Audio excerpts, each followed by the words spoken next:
Hey everyone, I hope everyone's having a great day. I am joined today by Jessica Freeman. She never expected her path from classical organ performance to entrepreneurship would lead her into the world of crypto taxes, but here we are. But once she saw how overwhelmed investors were, she knew she had found her calling. Drawing on 2 decades of investing experience and her own entry into crypto in 2021, Jessica built beta virtual assistants to help crypto investors organize, understand, and report their transactions with ease. Today, as a crypto tax certified strategist, she teaches clients how to avoid costly mistakes and take control of their financial future. Welcome, Jessica. Thank you. So good to have you. So let's get right into it. That's quite the transition from something very niche to something else very niche. So from classical organ performance to running a crypto tax business, something maybe a lot of people have a hard time connecting the dots there. What was that moment you realized, hey, this isn't just interesting for myself to learn, but something I need to pursue to help others? Yeah, well, I mean, of course, I started off being classically trained as an organist and moved from there into teaching piano students and uh, substituting with organ for churches and playing for churches, running choir directing on all that stuff. That was a long time ago now. And I was getting really bored because I was sitting there with the piano lessons every week and they never, I don't know, if you were a better piano student than I was, but piano students don't practice. And I was really sick of sitting there while people just wasted my time basically. And I was wondering if there was something I could do. My kids were getting ready to flee the house. They were all going to be, two of them were going to be exchange students basically. And it was right before COVID hit. And I was like, what can I do with that third one? And so I decided, why don't we start a business? And I had taught myself how to do bookkeeping for the Music Teachers Association and a couple other groups here in town. And so I started doing that, and then COVID hit, the kids flew back home, and suddenly we have a house of people again doing all the crazy stuff and trying to do school long distance and all those things.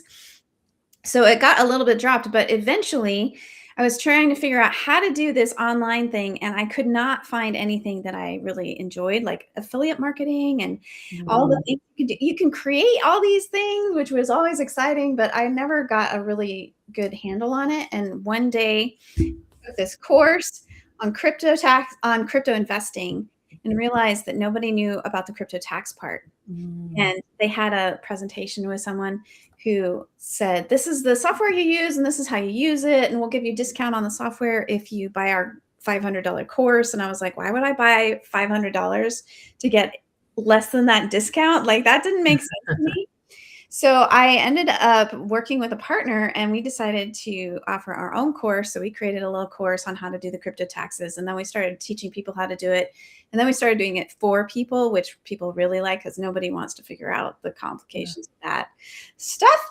So that's led me to where I am now, where I still do the piano teaching and I still do a little bit of organ playing once in a while when people call me up. But mostly I focus on helping people really understand the intricacies of tax planning, especially involving crypto. Nice. So it sounds like you found a niche that nobody had targeted yet, which is perfect. And you went after it. So not many people are doing that, which is great. Really helps you stand out, right? Yeah. Would you say I think about crypto. I took piano later in life, so I tried learning the piano at 21. It was horrible. I think I cried after every lesson because I didn't know anything, and it was bad. I'm like, how am I supposed? I have one brain, and you're telling me I have to, this hand has to do one thing, and this hand has to do another thing. How do I do that? So it did not go well. But my kid's in piano now, and yes, I have to bribe him to practice. So 100%. far the bribery is working, but we'll see how long that lasts. But would you say that from your experience in teaching piano and being an organist, was there any transferable skills that you moved over from that to what you do now? Definitely, because I do have that teacher like I want to teach. I want to share people. I love teaching. My favorite piano lesson is the first one because we get to teach the kids the names of the keys.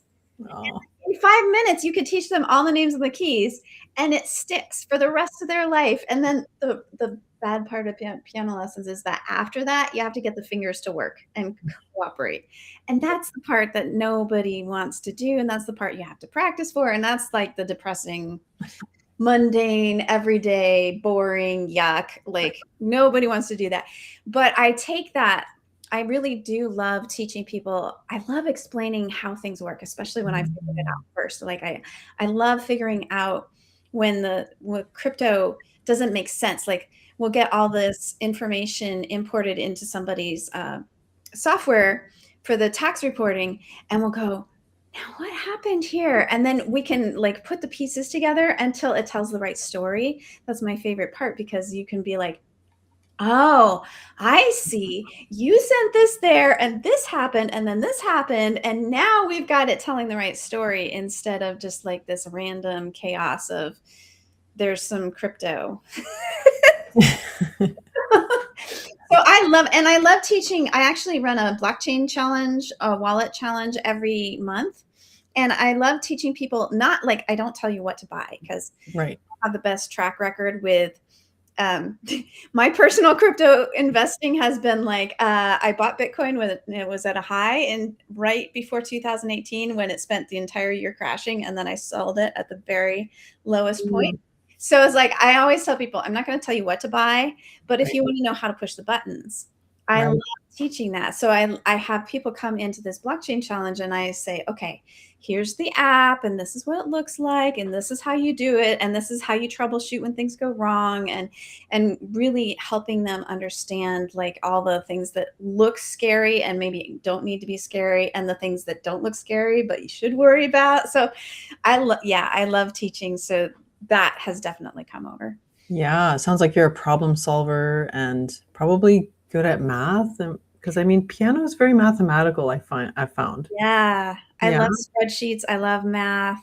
Yeah, yeah. Yeah. See, this is probably why my brain just doesn't connect with the crypto thing or the piano thing because I'm a creative, but I'm like whatever side of your brain is math is like that side of my brain has checked out. Pretty much. I'm creative in other ways, but the math side is not it for me. But was there any early signs as a kid that you were like, uber curious or like, trailblazer or, wanting to kind of do things differently than the crowd?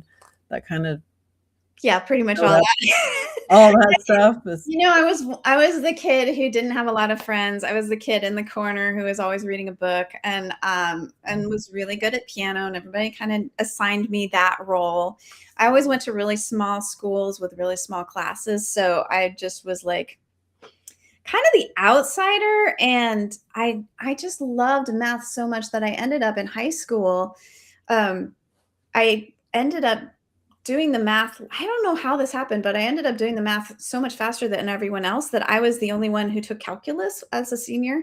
And so I was doing independent self-study with calculus, which backfired when I got to college because they let me into college and they said, "Oh, we saw you did calculus in high school. Do you want to take this advanced calculus where we do like basically the entire high school curriculum in one semester? And then you get twice the credits and all this stuff." And I was like, "Yeah, of course." And then I got into it and I was like, oh, I don't really understand calculus as much as I thought I did. And then I got a boyfriend and I didn't keep up with the homework. And it was like, oh my God. So that was the end of my math career. But I did love math until that point, and I loved teaching it to my kids who all swear they hate math. Well, one of them says he likes math, but the other two are like, oh, we can't do math. And like my son, he was going to be a meteorology major for about the first month of his college career, and then he's like, there's too much math. I can't handle it. yeah, So right. but Yeah, I I'm still the same way. So yeah, boyfriend or math, yeah. easy choice for me, but oh man. So would you say, do you feel like you have to be good at math to be a crypto investor? And No. do your own tax? No. No, most of the people who come to us are not necessarily good at math. We get a couple of people who are like, "Oh yeah," because we have a do-it-yourself track and then we have a Yeah. done-for-you track. So the do-it-yourself track, they can we have the tutorials and everything, takes it through the and we have Q&A calls that they get their questions answered when they get stuck and all that stuff. And there are some people who come through and they're like accountants and they're like tax preparers already. They just need the crypto part put together and they're like, "Oh yeah, we got this." Oh, yeah, I just needed a couple of pointers or whatever. And then we've got the people who are like throwing spaghetti at the wall and they're like, "Oh, I heard about this crypto thing. Okay, I want to buy some crypto." And they like follow whoever guru like ended up in their inbox, right? And so they'll buy a whole bunch of things and then they'll be like, "I have no idea what I did." And then they'll hand it over to us and we'll clean it up for them. And then at the end of the day, they could be like, "Oh, okay, this is what I give my tax preparer. This is like everything's clean, everything's put together." And yeah, but most people don't really they don't need to be good at math. It's just like buying a stock. I mean, if you're interested in Apple, you go buy some Apple stock and you hope that the price goes up. And it's kind of a lot of the same with half the crypto investors. And then the other half get into the complicated stuff that are like, but they're usually following somebody who says, "Do this, Right. next do this." Yeah. And Yeah, yeah, I'm the spaghetti at the wall person. I have some crypto, but not enough to like make or break anything, right? Like, right. because it's a bit scary for me. My husband did really well with crypto. He's more risk taking, which kind of is, it's a thing with men, as and the difference in men and versus women investing, I think they're a lot more risk taking usually. But he did quite well, but he just reads and researches that stuff. Right. For me, it's a little boring, but so I'd rather like take a course or have someone, hold my hand while I do it.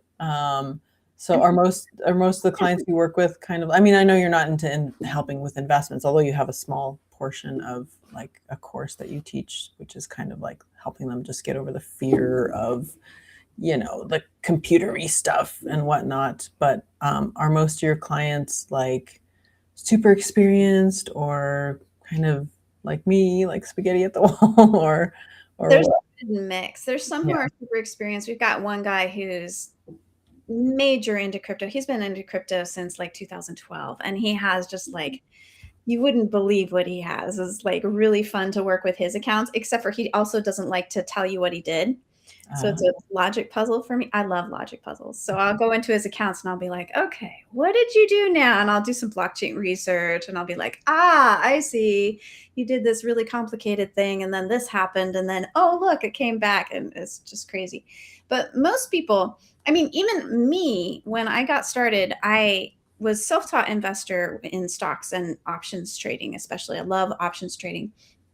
But when it came to crypto, I was so scared to get into it because it sounded so hard. And at that point, it was that the first thing I bought was like an ETF, which is um, the exchange traded funds, which you can buy through your stockbroker. So you don't have to figure out there's a crypto okay. exchange and there's secret keys and there's like, Yeah. all that stuff is like, sounds scary. And so I bought this ETF and of course it went straight down the whole year I held it, but it took me buying a course that it was like, in fact, I went to the webinar for the course and I was supposed to be an affiliate selling this course, right? And I go to the webinar and the first 20 minutes, usually when I buy a course or when I go to a webinar, I'll be like, "Yeah, I'm interested in that. And yeah, I'll buy it, but I'll put it off till the last possible day and make sure it goes on the next credit card cycle kind of thing." But this course I went to and the presentation was so intriguing and it was like they were going to teach me actually how to actually do crypto, which I had wanted to do, but I had no idea. And took like 20 minutes into this webinar, I was like, "Here's my money. Like, take my credit card. I want to be in." So I certainly get that like people who get into crypto, so many of them are doing it through a course because Okay. you just need that guidance of how Yeah. to push the buttons so you don't get scammed, how to recognize scams, all of those sorts of things. Yeah. And so most people have done some investing, like regular, just stock market stuff, investing usually through someone like a financial advisor.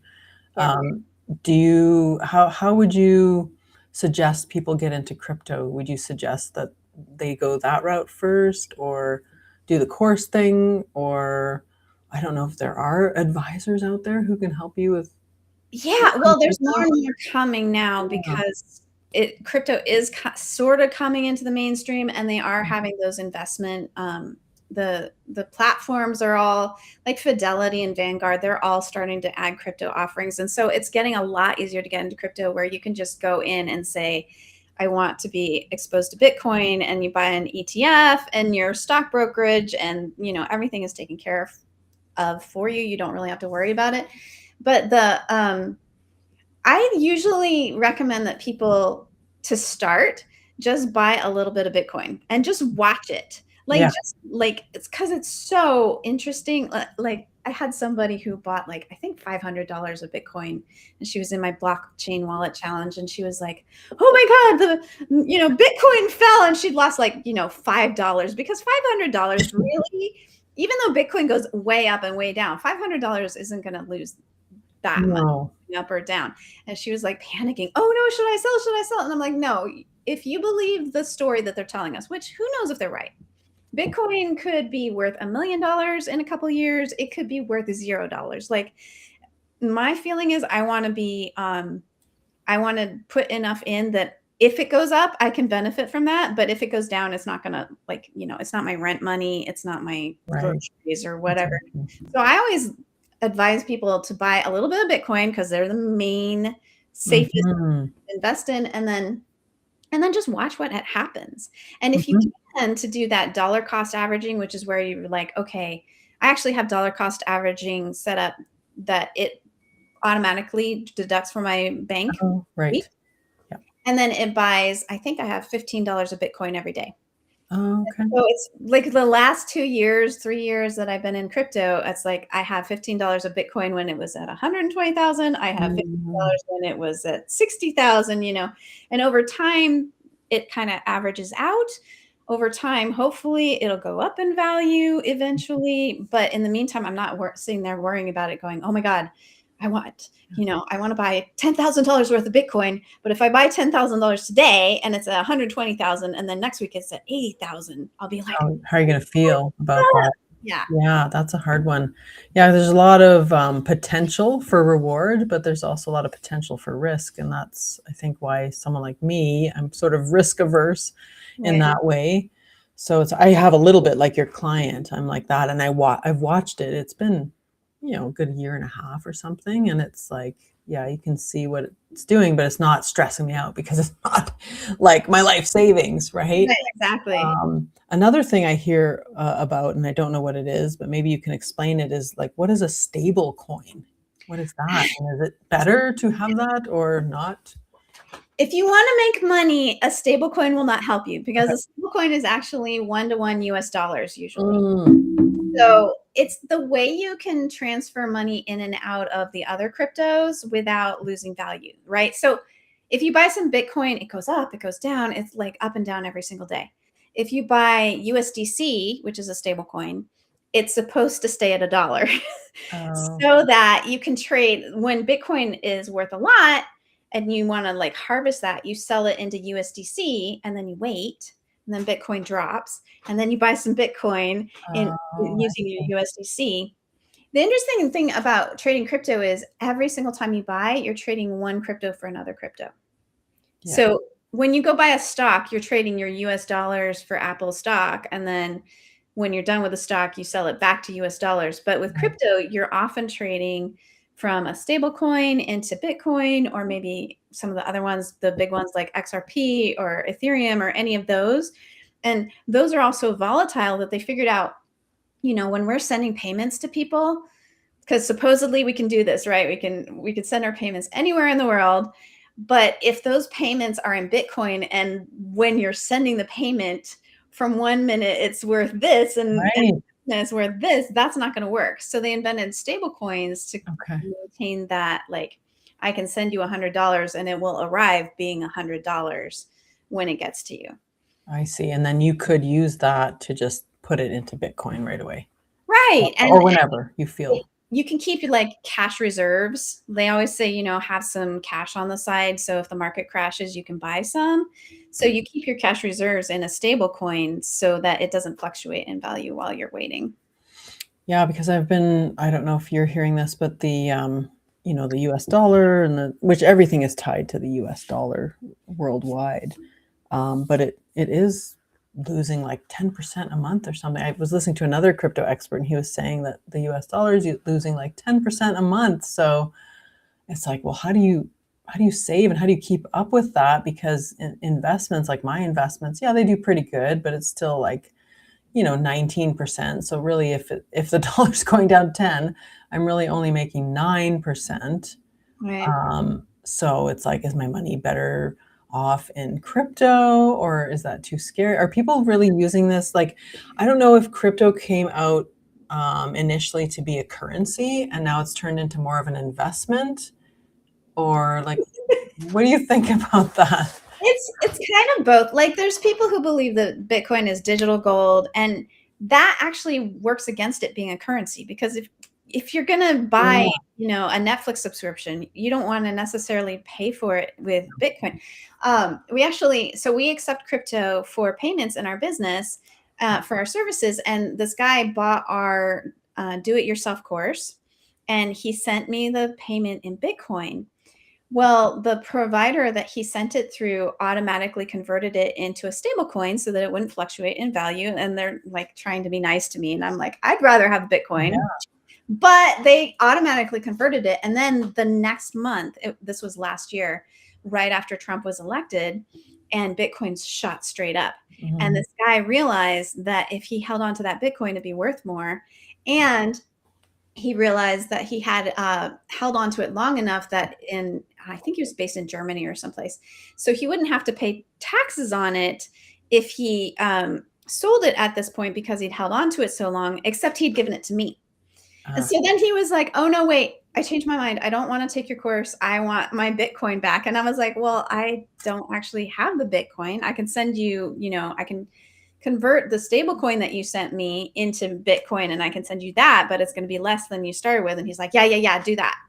But and you don't want to just do this. So it took us a couple of days of going back and forth. Like, are you sure you want me to do this? And Right. yeah, that he ended up like losing even more because I was trying to make him happy. So yeah, what the other interesting thing about investing in crypto is there's all these things out there, and these are the people we help the most. Is they get into this stuff, they call it DeFi. So DeFi is decentralized finance, and there's all these things that you can do to park your money in that earn interest or earn some kind of reward for parking it in. Like there's people who help validate the Ethereum network.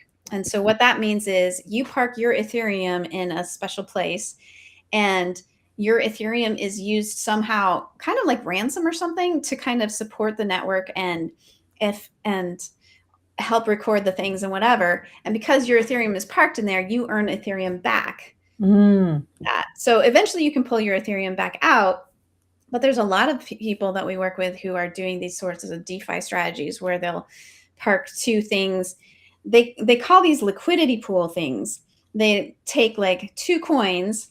They'll take some Bitcoin and some USDC or something, and they'll put it into a pool. And then other people can borrow from that pool. And when they borrow from that pool, they pay you a little bit of interest, kind of thing. Eventually you take out your original investment and supposedly you have more.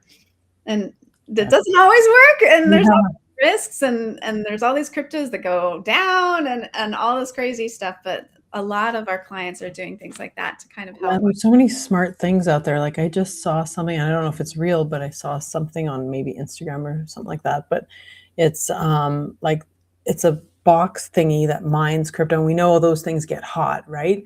It mines while it's mining crypto, it's also heating your water.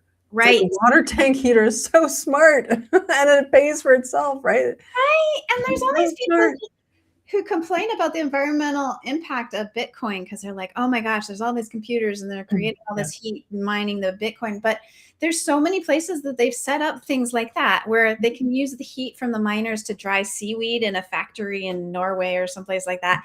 Or they'll use the Bitcoin, they'll use the oil spumes or whatever when they aren't harvesting the oil, they'll use them to run Bitcoin miners. And I'm like Bitcoin miners can actually solve some of our environmental problems, but a lot of people are like, wow, no, it uses so much energy, it's so intensive. And it's like, well, okay, we do know how much energy it's using because it's all blockchain and it's all very open, but how much energy does the airline industry use? How much energy does the banking industry use? And we just have no idea because it's like behind closed doors. Yeah, we need to put these to the creative problem solvers, and there's always a way around something if you're creative enough, right? Yeah. Super cool. Yeah. Yeah, so getting back to, like, you talked about getting paid in crypto. So, we talked a little bit about, is it a currency? Is it an investment? And it kind of sounds more like an investment to me because of how people like kind of hoard it like gold, like you're saying, it's like digital gold. But if entrepreneurs, and I see some businesses out there, they accept crypto or other, Bitcoin or other crypto as payment. But if an entrepreneur like me, I'm a solopreneur, if I want to, I'd love to get paid in crypto, like in Bitcoin especially, right? If we want to start accepting stuff like that in our business, what are some of the things we should start thinking about there? What are some of the risks and maybe Well, that we might make? yeah, so there's risks. Like if you're accepting any crypto, like Bitcoin, Ethereum, whatever, those can go down in value. And so there's a really big risk of getting paid something and then it goes down in value for a long time. And you're like, so, you made 1,500, but now it's worth 1,000. And you're like, you can't sell it because there's all that. So Coinbase actually offers a service where you can set up Coinbase Commerce and they create a wallet for you.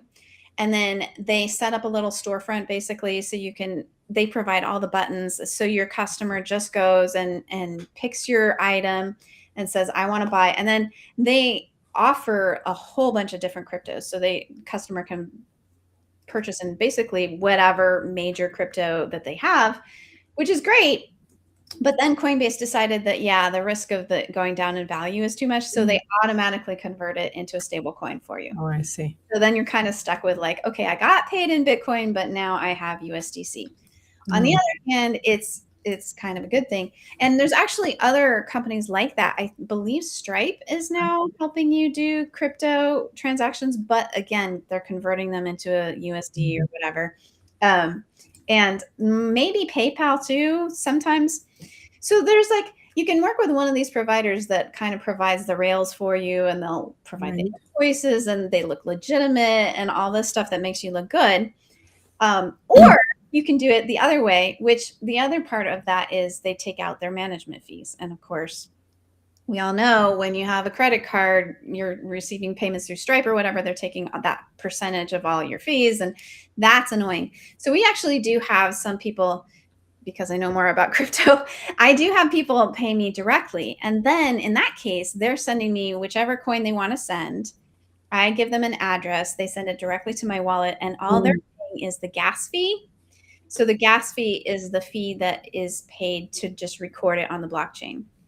Okay. And usually that's very little, pennies, a couple dollars maybe, instead of that 3%. So when I get paid, sometimes like if I'll get paid at $1,500, they're spending like, depending on the network they send it on, pennies to send it to me. And I get the whole thing. So it's kind of like, when people pay you with a check or with cash and you're like, yes, I get to keep the whole thing. Yeah.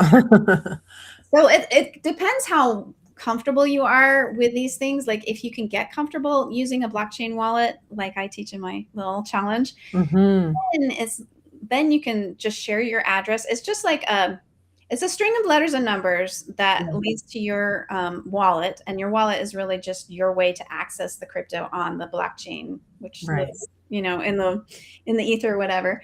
And so you share this public address, and it's just like sharing your house address, so someone can mail you a check.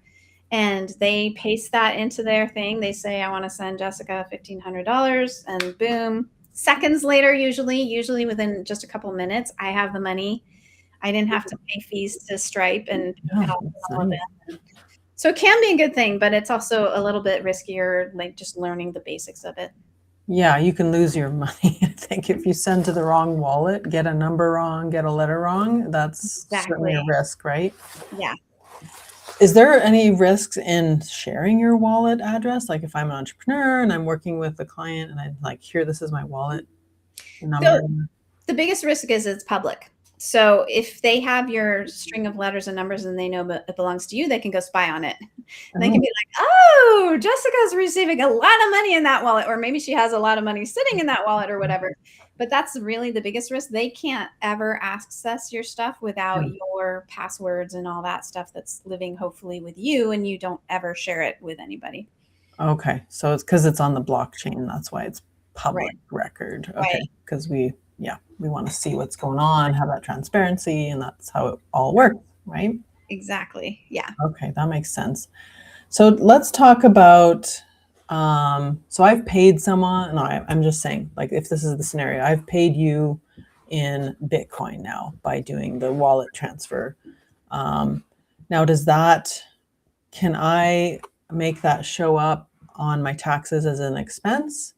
Sure. Or how does that work? Yeah. So, Yeah, depending, of course, it has to be a taxable expense, but well, as long as of course, for right, business or something like that. Yeah. right. If you're paying me and it's a business expense, absolutely. And then that's where you can contact the business owner and say, can you send me an invoice?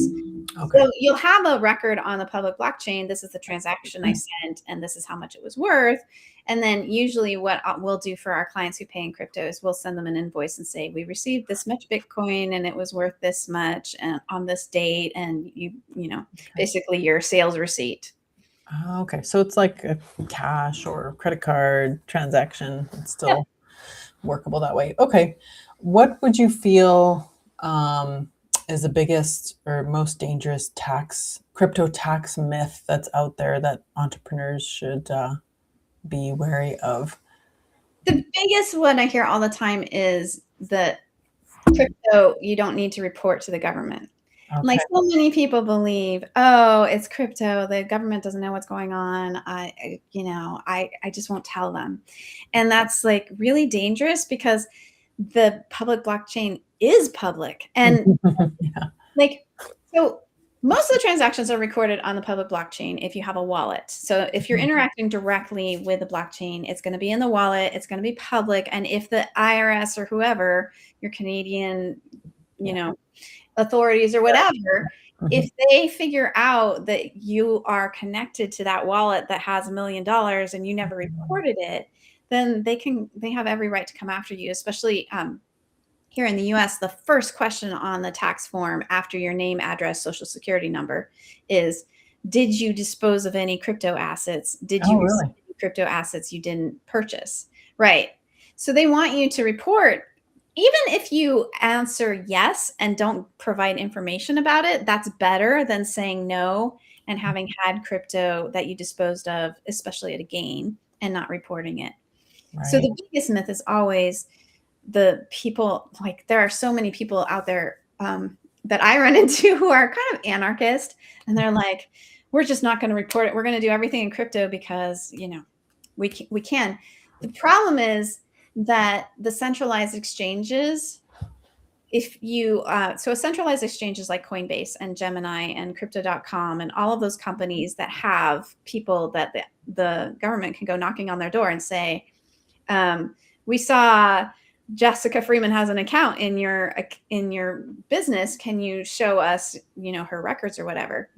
And so and now the centralized exchanges are actually required to report their tax stuff as of January 1st, 2025. They were required to accumulate it, and then as of this year, going for the 2025 season, they're actually required to send the information directly to the IRS. So now the IRS gets information that says, oh, Jessica, disposed of some crypto in her Coinbase account. Now, if she doesn't report that, they can come after me. And they can also go to the centralized exchange and say, $1 million came into Jessica's account. Where did that come from? Mm. Coinbase can say, yes, it came from this address. And then they look in that address and I've got $10 million, And so there's like, if they can connect you to a centralized exchange, which has to do the know your customer and all that stuff, so Yes. they know who you are, and then they can connect the dots and say, oh, look, Jessica's sending all this money to these other places and she didn't tell us about any of it, then they really can come after you and create a lot of problems, I think. Mm. So over here, I think we get like little slips. I don't know what they're called, but little like when you have investments, you get these slips from the investment companies that Right. kind of say what happened, and it's the line item you got to put into your tax form and stuff like that. You probably Yeah. get those too for crypto, right? As of this year. Oh, I see. So that's what you were talking about. Yeah. Okay. That makes it a little bit easier then, I guess, to know what the heck you're doing, or maybe it doesn't paint the full picture. It doesn't, Okay. because this is the thing is like, I was investing in options at the same time that this transition happened for options, where they didn't have to report options. And then the government comes along and says, oh no, you have to report options. So like the first year they're like, okay, we're reporting this part of the option information, but we're not reporting this part of the information. And then the next year they're reporting this part of the information and this part, but not this part yet. So it took like a 3-year transition where so they would actually report everything. But even then, if you had options existing before that 3-year transition, they wouldn't report on the stuff that happened, even if they knew it. Like the brokerages, they're like, we know how much you paid for this, but we're not telling the IRS that. So then it's my responsibility to go and report that. But the real issue with crypto is so many people move it in and out. So if you're doing all your buys and sells in Coinbase has a statement they send you at the end of the year. They have a statement they're going to send to the IRS or the government that's reporting, and they're going to say, this year they're saying Jessica sold this much crypto. They don't have to report how much I bought it for, though. And if you're reporting how much you sold it for, that's your gains, but your cost basis is like I can buy $1,000 of USDC and I can sell that $1,000 of USDC, and USDC is the stable coin, so it's 1-to-1. So I have no gain. But if the IRS only gets that I sold $1,000 of USDC and they never get the part that says I purchased it, then the IRS says, okay, you owe us a percentage of that as your taxes. So that's the part we really want to make sure that people understand is you need to do your crypto taxes because you want to pay to not over report and make sure that your taxes are telling the right story. Yeah, because it's all relative to what you bought it for. Like that just makes sense, right? Right. Like you pay money. Like so many times we'll have clients come in and they'll have forgotten something, that they'll have this mysterious crypto arrive in their wallet. And it's like, okay, you had $9,000 of BNB coin come from somewhere. Where did it come from? And they're always like, oh, I can't remember. And I just give up. And I'm like, no, if we don't report that this came from somewhere, you probably paid something for that. And so then if you don't know where it came from, then we have to report it as income. And then you're paying you have $9,000 of gains added to your taxes. And like, you can't do that. What about gifting? Is that a thing like with crypto? What if somebody, I don't know. Yeah, no, Birthday absolutely. money for, I don't know. I think the gift rules work the same way as anything else. Like, there's limits on how much you can gift to a particular person in a particular year and all that sort of thing. But yeah, they still apply. Okay. Well, that's good to know.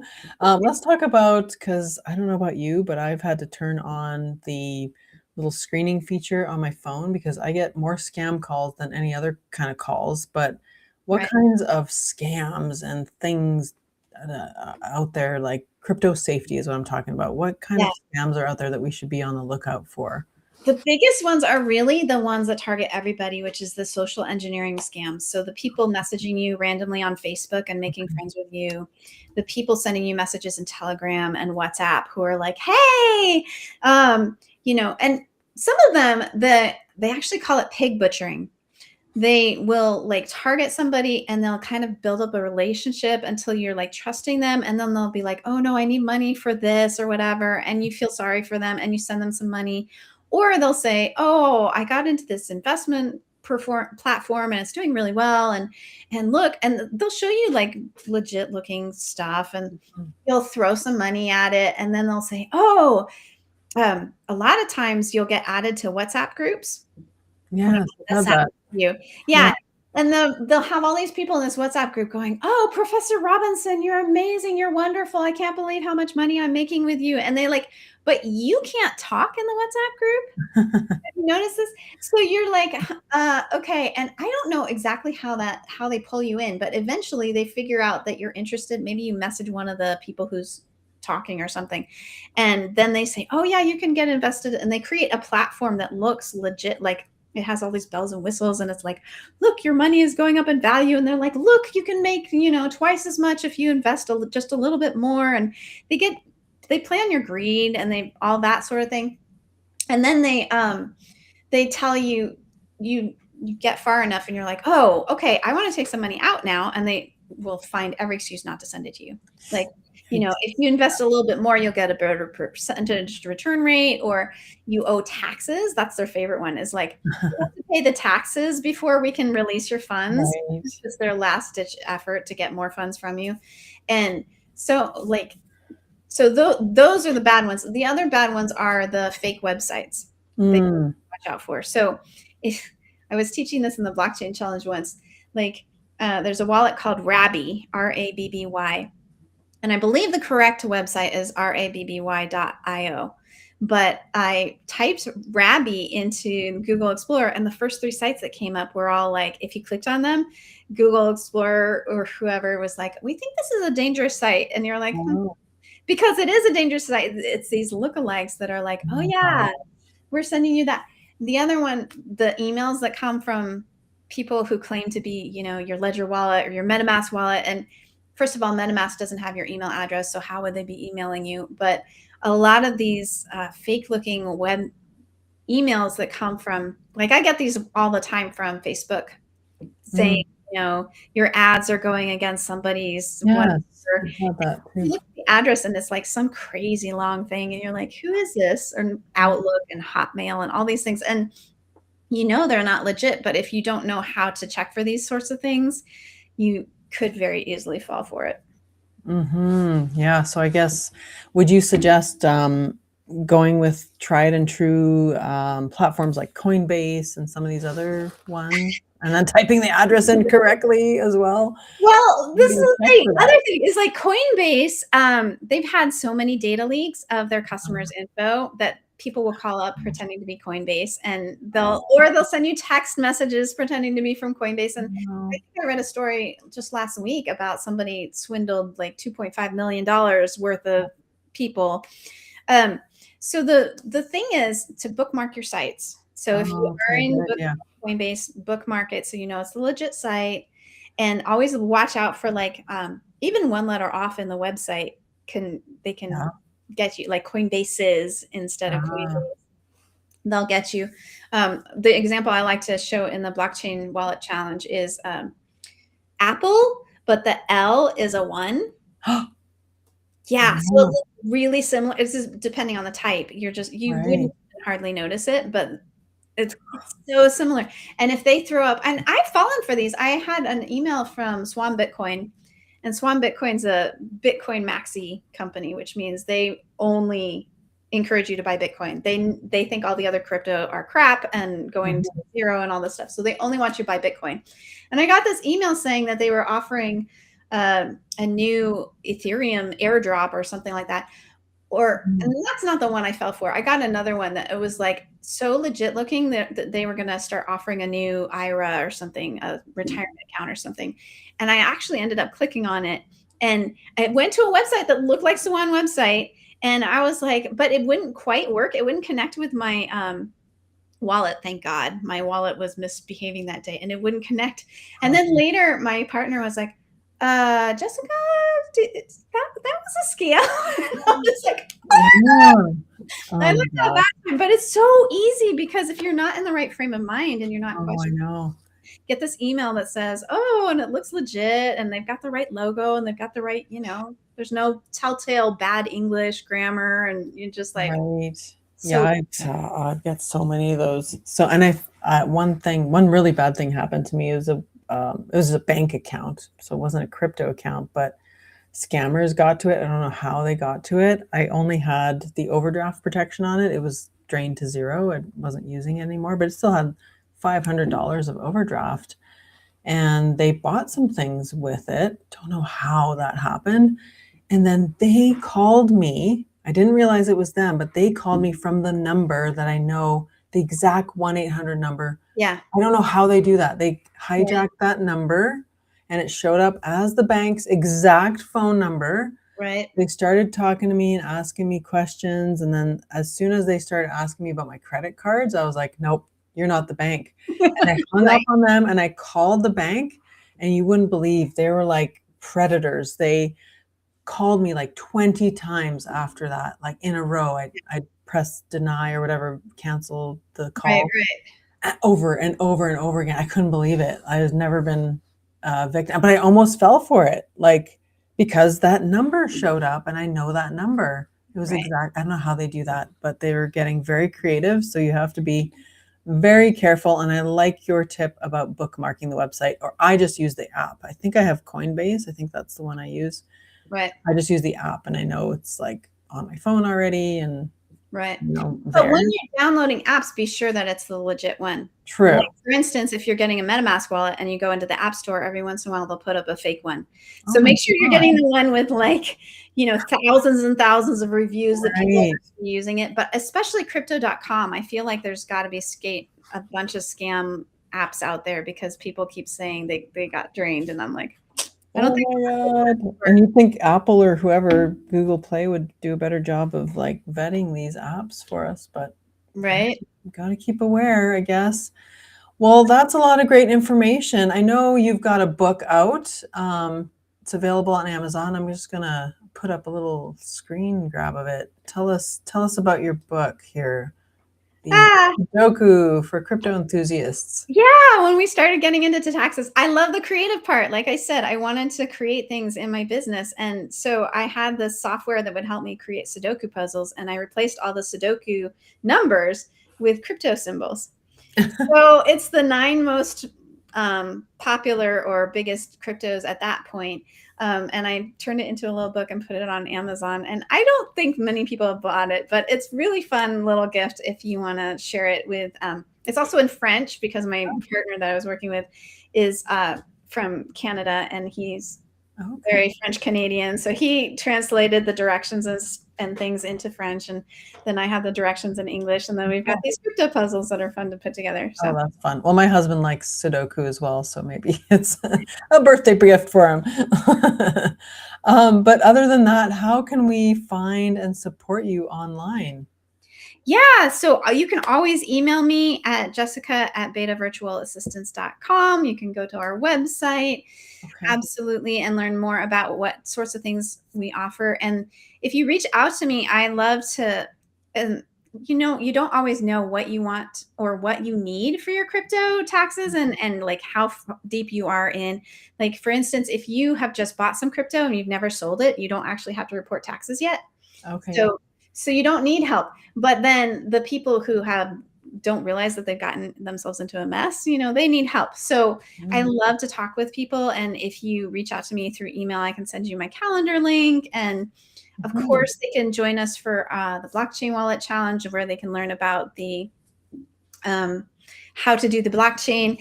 And I think we have a free gift, maybe. Yes, we do. We even have our own special unique link. There you go. Yeah, exactly. So if you want to learn a little bit about how to get started with your crypto taxes, you can go claim that free guide. And at the end of it, it takes you to a screen where you can book a call with me if you're interested in learning even more. So those are some great ways. Very good. Well, thank you for that gift. And you did mention I don't know if you still have this person as a business partner, but that he's Canadian. Can Canadians and US people get a hold of Yeah, you? we actually serve people. Like I said, there was somebody from Germany who bought from us. There's been somebody from Sweden. We've had a lot of Australians, New Zealand, UK, Canada, a couple people in Mexico, US. The whole thing is, crypto is the same the world over, and the governments all want you to report, did you sell it? And did you get Gotcha. any that you didn't purchase? And so we help you get that organized, and then you take it to your accountant or your bookkeeper or your tax preparer, and they take care of the next part because we've got it all telling the right story. Gotcha. Okay, so you can help anyone. That is good to know. Good to know. And you've got DIY options, you've got done with you options, and done for you options. So the full gamut there as well. Absolutely. Yep. Awesome. Perfect. Well, thank you so much, Jessica. I've learned a lot. Good. Hopefully, maybe I can get a little more into it. I don't know. We'll see. Maybe I'm going to look into, even though it converts to stable coin, I'm going to look into maybe setting up some Stripe payments for crypto, because why not? Sure. Maybe a safer way to get started, and then doing the whole wallet thing later, maybe. Yeah. So you've inspired me. So thanks for the chat today, and thank you everybody for joining us, and we'll see you next time.